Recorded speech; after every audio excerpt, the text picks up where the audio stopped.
Hey, happy Friday to you. Today is July 5th, and these are the Friday Funnies. Well, I hope everybody had a safe 4th of July and is out of the hospital now after trying to light their own fireworks with a short match. If you happen to blow off a finger or two, don't worry about it, really. That's why God gave you 10 to begin with. If, however, you blew off a thumb, you've got a bigger problem because a missing thumb greatly limits your ability to hitchhike. I don't know what's going on out west, but it seems like they're trying to set a record with the heat out there. The temperature in places like Phoenix and Las Vegas is approaching 120 degrees. That's 49 degrees Celsius. When it gets that hot, not only can you fry an egg on the sidewalk, but you can melt lead inside of a parked car. In fact, you can melt yourself inside of a parked car. Here in the Midwest, we have comfortable summer temperatures, but it's still hot enough to melt a popsicle inside of a parked car.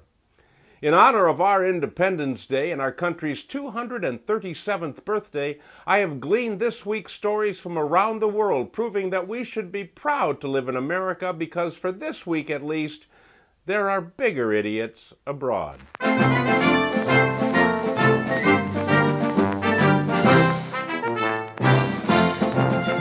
Over in Dunedin, New Zealand, a woman with a problem called 111, which is their version of 911, she called to request an ambulance for her condition.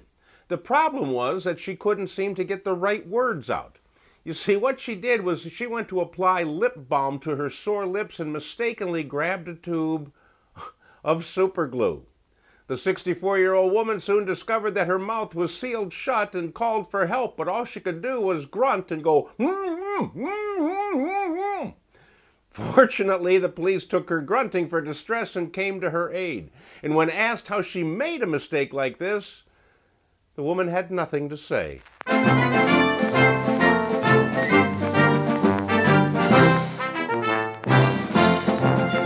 Jordan Morin is a 25-year-old man from Simcoe, Ontario in Canada, and he had an appointment with the law. You see, Morin has a lengthy criminal history, and he was serving his most recent 60-day sentence on weekends. In a deal he struck with the court, he could serve his time on weekends by going to the Toronto jail about 100 miles away. His problem was that he had no way of getting to the jail, so he did what any rational thinking felon would do. He stole a car.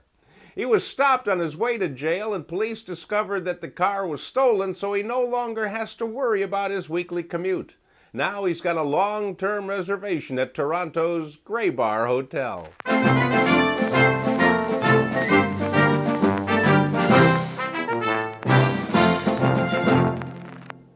Dr. Sergio Canavero of the Turin Advanced Neuromodulation Group in Italy claims that it's now possible to transplant an entire human head. He said that the technical barriers to full head transplants had been overcome and that he has successfully transplanted heads on monkeys. Now this would drastically change compliments from "he's got his dad's eyes" to "he's got his dad's head." A human head has not yet been transplanted, but Dr. Canavero claims he's ready. He's got the experience, he's got the skill, and he's got the super glue. Hey, that's it for this week, my friends. Please pass these funnies along to everybody who could use a laugh, and I'll see you back here next week. Same time, same station.